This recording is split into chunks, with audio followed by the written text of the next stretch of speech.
สภาพร่วมของบ้านจะเป็นจุดพิเศษของบ้านหันรายงานสภาพร่วมหันประวัติเป็นมาของบ้านกลางหัน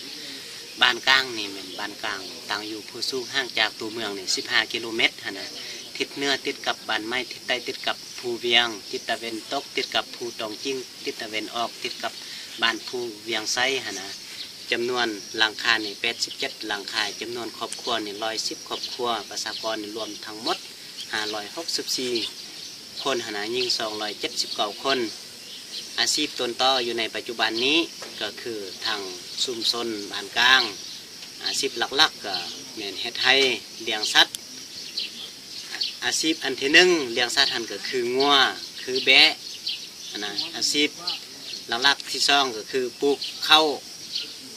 ปลูกพืชจิบว่าเป็นหมากเลื่อยหันนะบ่มีอันอุปกรณ์ที่รับใช้เฮ็ดในบ้านนี่รักทุกมื้อเนี่ยมีเงาก็มีแต่เฮ็ดกิจกรรมทักอยู่กวาดนี่แหละแล้วอันซ่อมอันซ้ำมาเรื่องน้ำเฮาใส่ทุกมื้อก็ยังขาดเคินอยากขอทุนที่ว่าต่างประเทศให้ช่วยเด้แล้วทุกมื้อนี่เฮาใส่น้ำนี่ก็ผิดพลาดกันย้อนว่าบ่มีน้ำใส่นี่บางเทื่อก็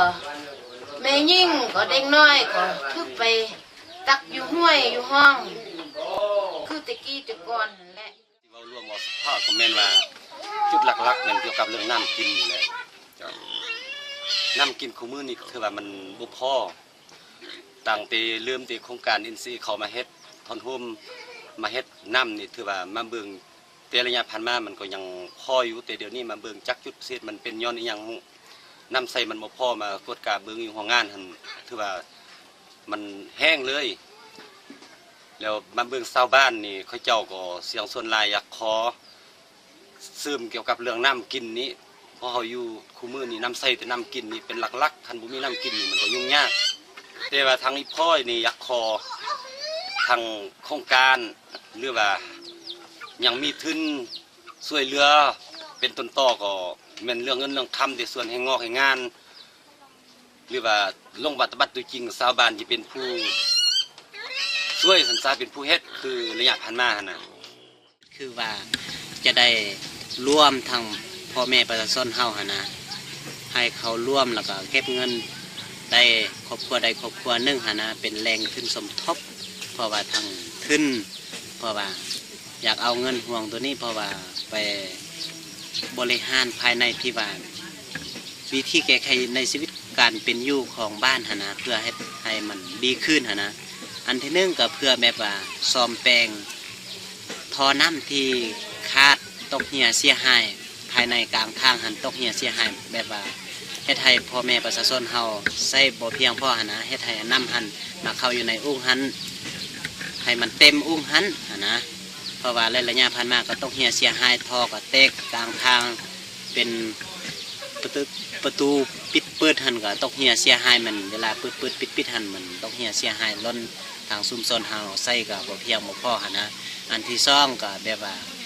แก้ไขแบบว่าปรับปรุงเฮ็ดให้ทางชาวบ้านเฮานะปลูกเงินให้มันละเอียดดีดักคักแน่เพราะว่าผ่านมาหันเขาเฮ็ดมันก็บ่ดีเทื่อเพราะว่ามันบ่มาตรฐานนะ